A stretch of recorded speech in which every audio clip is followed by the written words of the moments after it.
Dia hivavaka tsika ary hisaotra an'Andriamanitra. Jehovah-Andriamanitra iray eo. Andriamanitra Abraham ianao, Andriamanitra Isaka, Andriamanitra Jakoba. Misaotra anao ny tantananao ny dianay sy ny fiainanay tsirairay avy tonga soamantsara eto amin'ity komina ny Belazao ity. Misaotra koa Tompo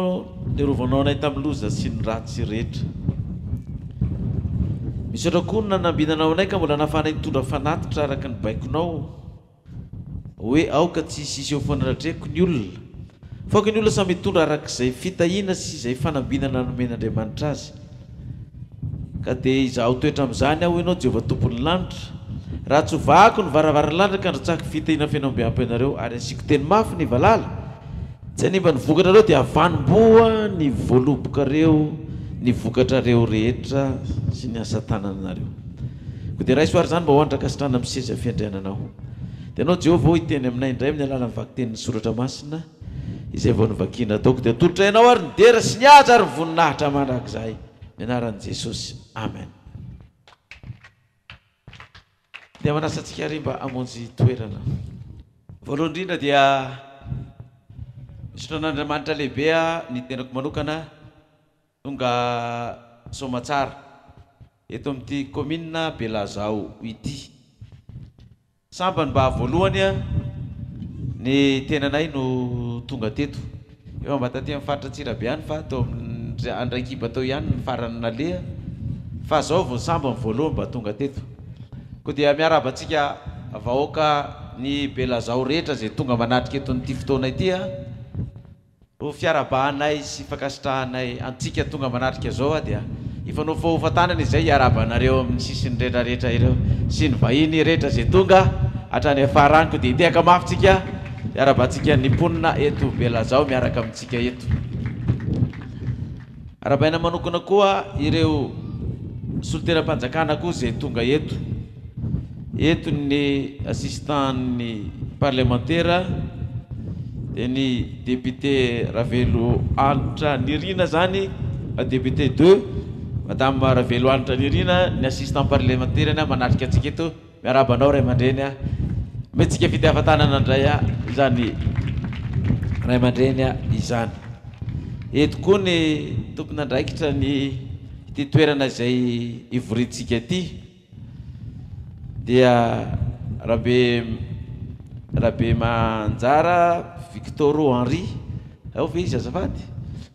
madame Simone zany mandefa solitaonana eto. Miaraba anao koa, miaraba antsika koa tonga eto manatrika ity fotoana ity izany. Isaorantsika manokana ny fokotany izay namelantsika anano totosa ty fotoam-pivavahana ity. Isaorana manokana koa ny ben'ny tanàna izay nanome alalana manokana satria raha tsy nomeny alalana isika dia tsy afaka nivory teto raha tsy nahazo alalana tamin'ny tompon'andraikitra ny fanjakana eto antoerana izany. Ko dia fisaorantsika ny ben'ny tanàna sy ny mpiara-miasa amin'ny rehetra koa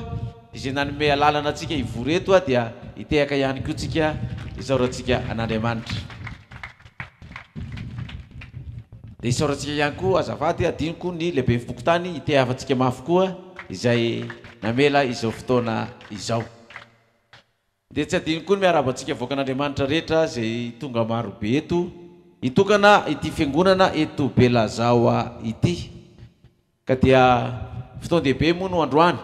satria fiangonana no tokanana. Dia mazava ho azy fa ny vakitenin'ny perikôpantsika teo dia hampifandraisitsika amin'io fitokanana fiangonana izay ho tokanana eto Belazao io. Ity Belazao ity zany ho antsika voakan'Andriamanitra rehetra eran'ny Madagasikara zay miendro zay toroteny zao hatraty ampitan-dranomasina satria ity toroteny zay ranisitsika eto ity dia mandeha eran-tany maheno azy fa miainga avy aty amin'ny komina sy ny fiangonana ty Belazao eto amin'ity kianja malalaka ity indray ny afatra sy ny toroteny androany. Ka izy ty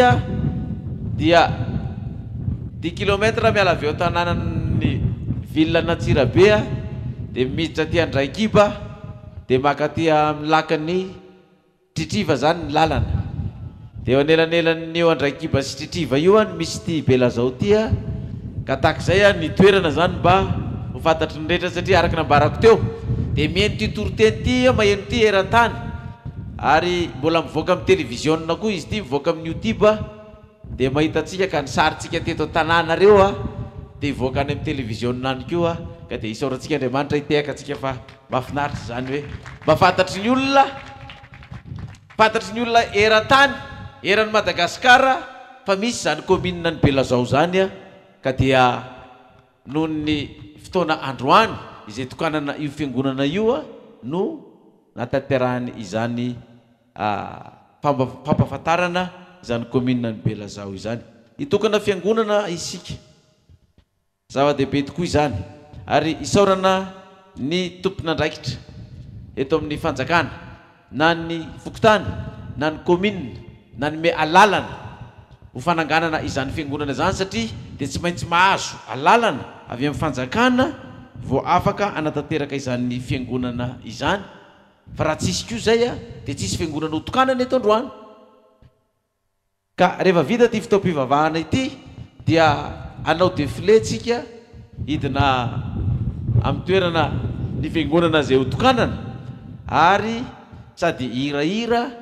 no isaotra an'Andriamanitra ny orakoraka be ary rehefa vita zay fitokanana ny fiangonana zay dia manasa ireo solitenan'ny fanjakana izay tonga sy izay solitenan'ny vahoaka koa mba afaka mba hiaraka isakafo amin'ny pasteur Mayol sy ny vadiny izany ka raha tsy faly amin'izany nareo aza mitehaka mafy dia mafy. Haleluya! Urakoraka be! Dia mba hiaraka hifaly tsika satria fifaliana ny androany ato amin'ny baiboly dia misy tempoly na fiangonana nitokanana koa ka rehefa vita io fitokanana ny fiangonana io dia mihaino ny vavaka izay nataony Solomon Jehovah Andriamanitra ary namaly zany vavaka izany izy ka hoy ny teny izay nafarany nomena tamin'ny vahoakan'Andriamanitra tamin'izany raha isy ny baibolinao raha misy baiboly eo ampelantananao tantara faharoa toko fahafito rehefa avy mivavaka Solomon mpanjaka tamin'ny fitokanana an'izany tempoly izany dia izao no teny navalin'ny Jehovah azy tantara faharoa toko fahafito hovakitsika manomboka ny andiny 12 ka hatramin'ny 20. Izao ny vaky ny teny ny valin'ny vavaka nataon'ny Solomon toy izany navitany Solomon ny tranon'i Jehovah sy ny lampanandriana ary samy nataon'ny Solomon lavorary avokoa izay rehetra efa voahevy ny atao tao tranon'i Jehovah sy tao an-dapany ary Jehovah niseho tamin'ny Solomon noho ny alina ka nanao taminy hoe efa reko ny fivavaka ao ary efa novidiko anao ity fitoerana ity ho trano fanateram-panatitra izany hoe le trano fivavahana na le fiangonana notokanana zany dia nilazain'i Jehovah hoe efa reko ny vavaka ao ka ity trano ity dia efa novidiko ity fitoerana ity izy atao trano fanateram-panatitra izany mampatonga ny fiangonana rehetra rehefa mandeha mivavaka any am-piangonana na katolika na protestant na zokony na zandrina dia mitondra fanatitra rehefa mako am-piangonana satria izay nanaovana ny trano hivavahana atao fanaterana fanatitra dia samy manao amin'izay avokoa ny fiangonana rehetra ary dia ara-tsoratra masina mihitsy zany ny fiangonana manatitra fanatitra ao amin'ny toerana hivavahana io koa indro raha mampiantona ny andro aho ka tsy misy ranonorana latsaka tsika zao mahita fa tena maina mihitsy ny tany tsisy ranonorana latsaka na asaiko mandany ny tany ny valala kelikely eo mety ho avokoa ny valala izy iny moa dia efa tonga teny Ambotsoroatra mihitsy tamin'ny 2 taona angamba izy iny niperaka teny ambony tafon'ny Ambotsoroatra mihitsy ny valala tao Taninarivo tao avy nandalo taty Atsirabe aty asa na nandalo teto Belazao reny valala reny na tsy nandalo teto dia tsy haiko inona mba nilazainy teto amintsika rehefa nandalo teto izy ka ozy izy hoe koa ino raha mampiantona ny andro aho ka tsy misy ranonorana latsaka na asaiko mandany ny tany ny valala na nateroko arety mandringana ny oloko raha ny oloko izay natsohina amin'ny anarako ho avy anery tena ka hivavaka sy hitady ny tavako ary hiala amin'ny ratsy fanaony dia ianao any an-danitra aho ka mela ny elony ary asitrana ny taniny. Amen. Azo ataon'izao zany raha ny oloko amin'ny commune Belazao izay natsona amin'ny anarako i Jehova ho avy aneritena ka hivavaka sy hitady ny tavako ary hiala amin'ny ratsy fanaony dia hiaino any an-danitra aho ka mela ny elony ary asitrana ny taniny. Amen. Avatra omenantsika eto amin'ny vahoaka sy ny commune eto Belazao zany sy tsika vahoaka malagasy rehetra eran'ny Madagasikara izay maheno izao toroteny izao. Azo lazaina koa zany hoe raha ny vahoaka malagasy izay natsona tamin'ny anaran'i Jehovah Andriamanitra io ho avy aneritena hivavaka hitady ny tavany Jehovah Andriamanitra hiala amin'ny ratsy fanaony, tsy hangalatra, tsy hanao dahalo intsony, tsy hanao jiolahy intsony, tsy ho mpamono olona, tsy ho mpandainga sy ny sisa dia inona ny zavatra hitraniko dia hiaino any an-danitra aho i Jehovah ka hamelany ny elokareo ary hasitrana ny taninareo ka dia ho avy ny orana dia havokatra be ny tany dia ho asiany teny mafy ny valala dia tsy hanimba ny vokatrareo fa dia havanom-boa avokoa ny tany izay ompiana sy ombileny malagasy rehetra indrindra fa neto Belazao. Raha tsy faly amin'izany ianao aza mitehaka ary dia malazalazao mitehaka ao ny fifalianao. Tsika eto Belazao mba sy ho teka kely hoe mba henona kely raha tonga amintsika zany afatra zany e, sy vorakoraka be mahafinaritra zany. Dia hoy izy hoe ary izao dia hihiratra ny masoko ary ny sofiko hieno ny vavaka zay atao amin'ity fitoerana ity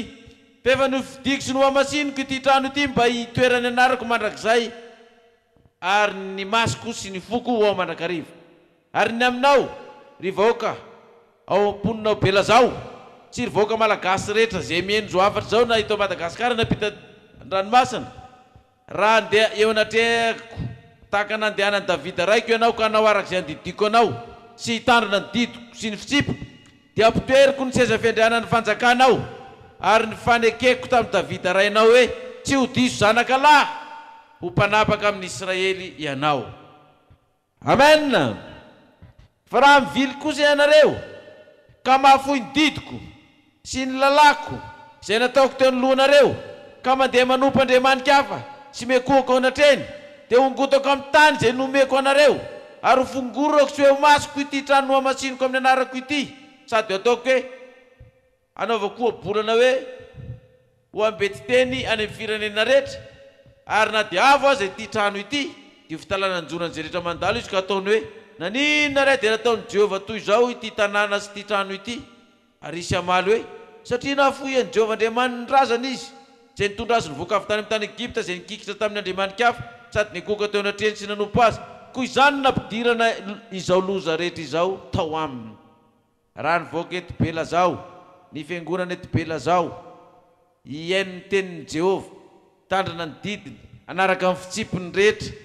dia tsy ho diso zanakalahy ianareo, ho tahina ny fambolena sy ny fiompiana ataonareo, ho tahina ny biby fiompinareo, tsy ho lasa ny dalo sy ny mpangalatra intsony ny fanananareo raha mihaino an'i Jehovah ianareo ka manaraka ny didiny sy ny fitsipiny. Fa raha mivily kosa ianareo vahoaka an'Andriamanitra, ianareo vahoaka malagasy rehetra ka miala amin'ny Jehovah Andriamanitra reo ka mandeha manompo andriamanika hafa sy mekohako anatreny dia tadidio izy Jehovah Andriamanitra io fa ho ataoko ambolana tsy ambety teny amin'ny olona rehetra ianareo fa ho ringaniko ary ho fongorako tsy ho amin'ity tany ity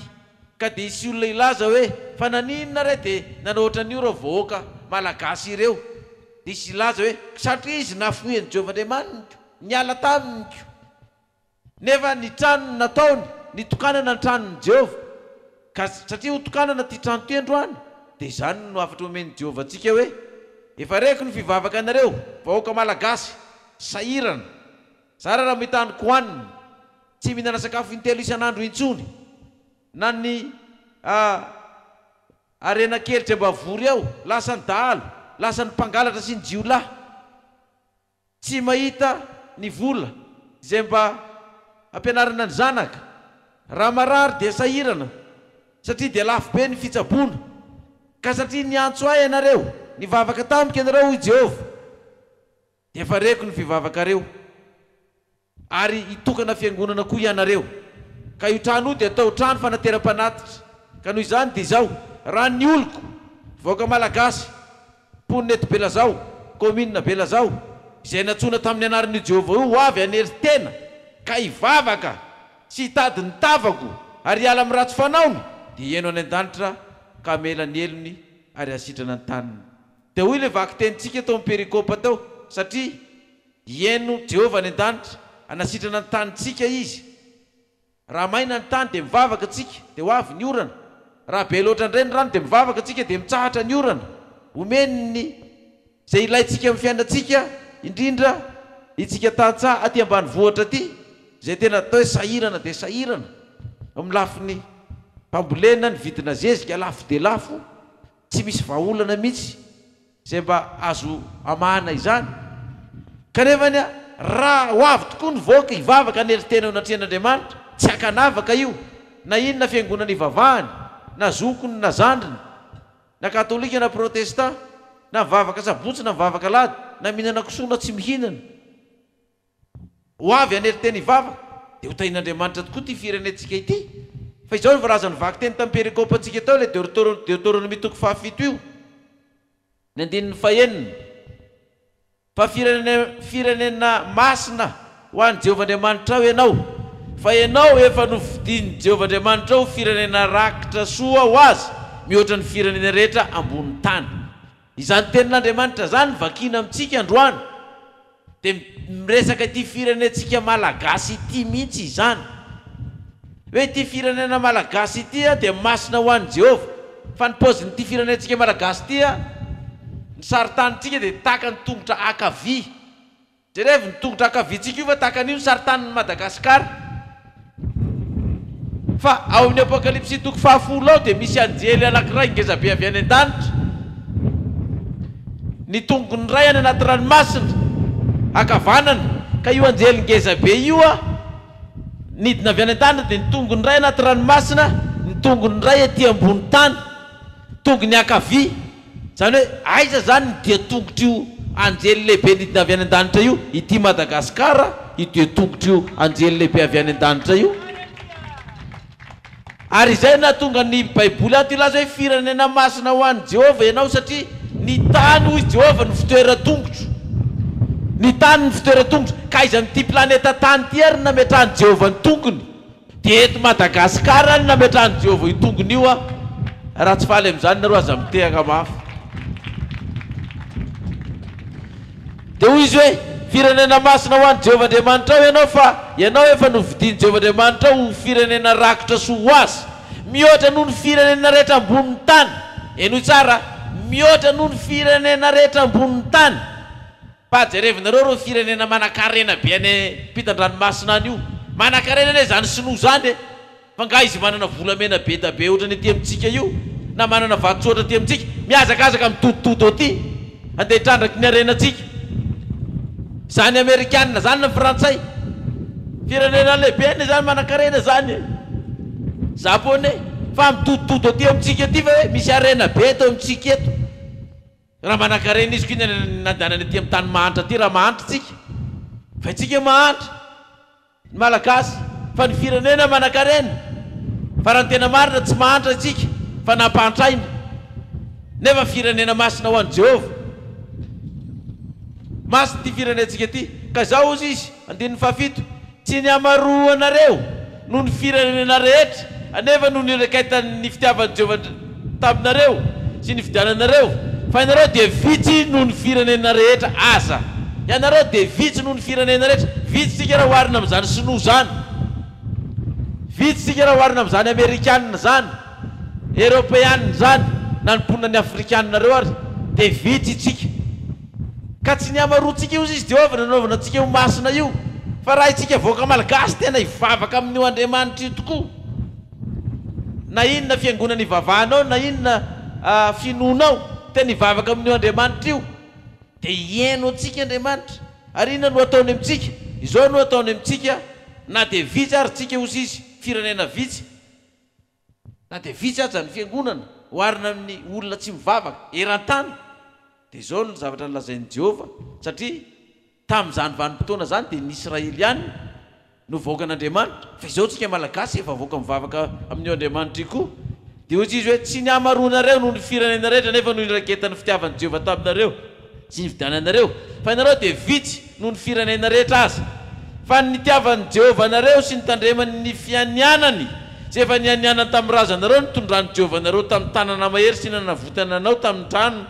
na nandevozana tany amin'ny tanin'ny Farao mpanjakan'ny Egypte tadidio fa efa andevo itsika andevon'ny Frantsay firenena Frantsay zanatany ny firenena Frantsay teto amintsika kanefa nia no ny tanan'Andriamanitra mahery io nafana tamin'ny fanandevozana io tsika nefa na izany aza hatramin'izao dia mbola mikaikaiky ny fahasairanana sy ny fahantrana ny vahoakan'Andriamanitra sy ny vahoaka malagasy mitady mpanafaka mitady mpamonjy azy hoe iza ihany mba olona ho tendren'Andriamanitra hamonjy ty firenena malagasy ity dia hozy izy amin'ny 12 raha miaino ireo fitsipika ireo ianareo ka mitarina sy manaraka azy dia ho tetarany Jehovahandriamanitra ao aminao ny fanekeny sy ny famirapoly izay nianianany tamin'ny razanao dia ho tianao sy hitay anao ary hamaro anao izy amen hitay nateraky ny kibonao sy ny vokatry ny taninao amen dia ny varinao sy ny ranom-boalobokao ary ny dililonao jerevy tsara dia ny varinao sy ny ranom-boalobokao sy ny diloilonao zany hoe ny tanimbolinao rehetra zany dia ho tahino Jehova io raha mandeha manaraka ny didiny sy ny fitsipiny itsika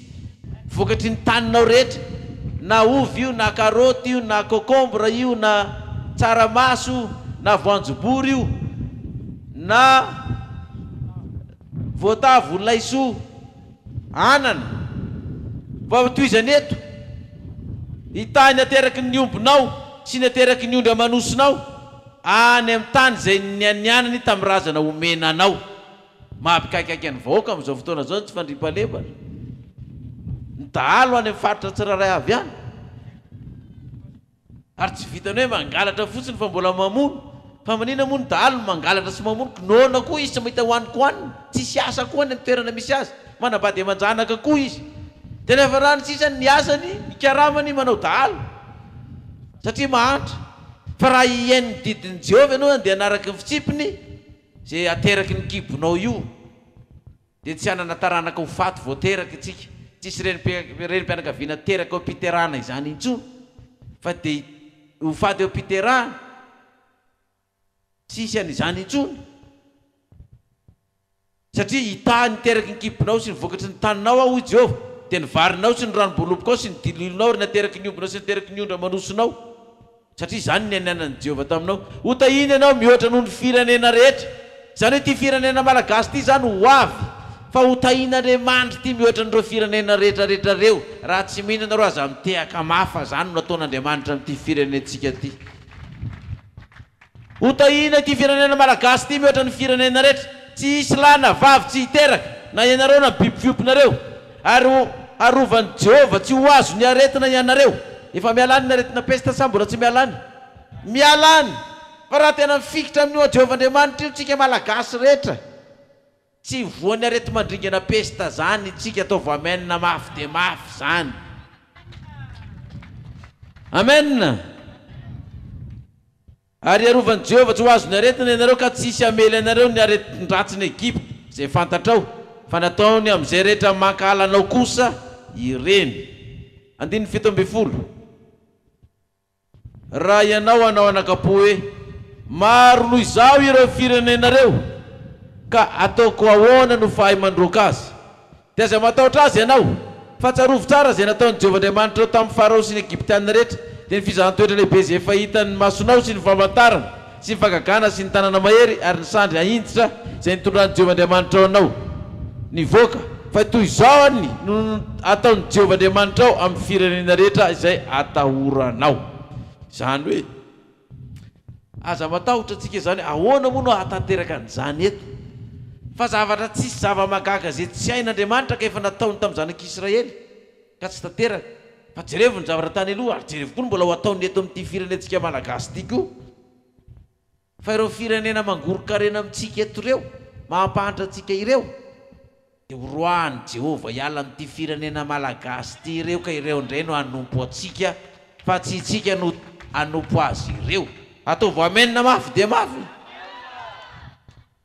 ka satria efa mivavaka tokoa ny voaka malagasy efa miantso ny anaran'Andriamanitra io dia ho tahinitsika raha mivoaka na miditra dia raha tsy manana ny koaninitsika dia hoy izy Jehovah hoe za raha hivavaka amin'ity trano ity nareo dia hieno any an-danitra dia jereo tamin'ny andron'ny Kristy raha miperikopa antsika mivakina ao marika toko 9 ao marika toko 9 dia ny voalohany sy manaraka io nampinanana Jesosy olona 4,000 nampinanana vory ohatra tsika zao mivory zao fa narevony koa tsy misy hoaniko hoanina le olona zany hoe tena ao anatin'le fahoriana ao anatin'le fahantrahana mihitsy ny mpitondra fanjakana romanina tamin'izany tsy miraharaha zay voakanina mihinan-kanina na tsy mihinan-kanina adalany ty anaraka an' Jesosy an'izay andehanany ihany fa manina izy raha nandro hanina tao trano tao dia misakafo anaranaraka an' Jesosy an'izay andehanany an-tendrombohitrano dia hoy Jesosy tamin'ireo mpianan'ireo tamin'izay satria voaka betsaka nanaraka azy tsy nanana koanina tena kalamanjana ohatra antsika zao mihitsy dia nilaza Jesosy satria efa toandro ny andro nona ny vahoaka dia hoy izy amin'ny 12 rena anatina tampianana mahonena izy ireo vahoaka fa atelona izay ny toerany taty amiko ny eny toroteniko zay nilazaiko teto nefa izy tsy nanana ny koanina ko raha podiko ho any an-tranony mbola tsy misakafo reo vahoaka ireo a dia ho reraka eny an-dalana sady avy lavitra ny sasany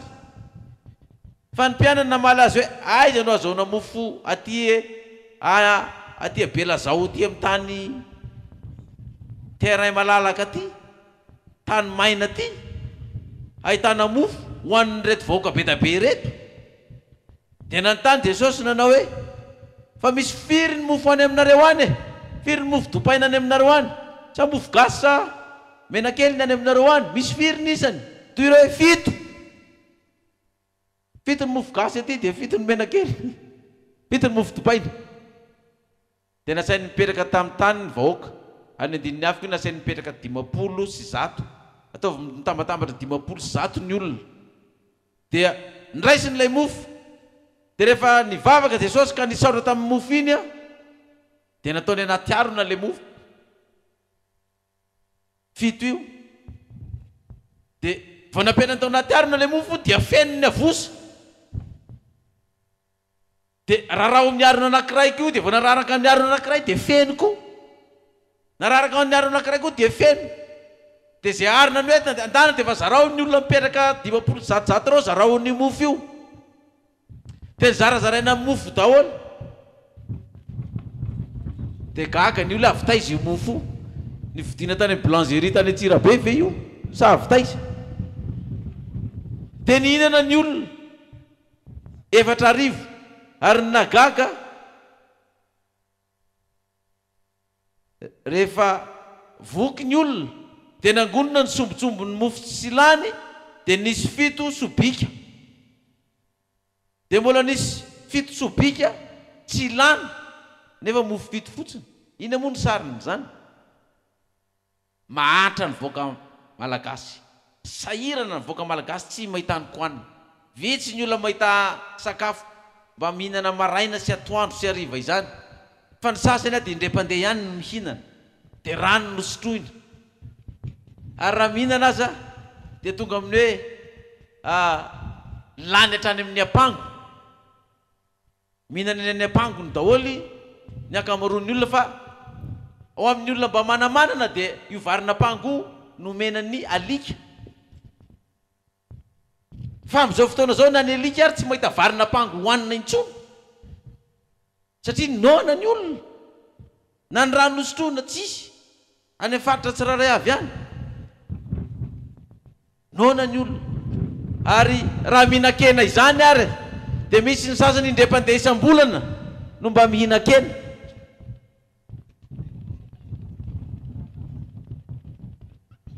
ary ny sasany dia tsy mba mihinan-kena mihitsy mandritry ny herintaona noho ny fahantrana fa dia zara raha misy anikotrana hohaninareo any amin'ny tany kere any atsimo any moa dia raketa no hohanina fa tsisy navarina inona no hohanina fa dia ny mahagaga dia velona ihany le olona ao anatin'izany fahoriana sy fijaliana izany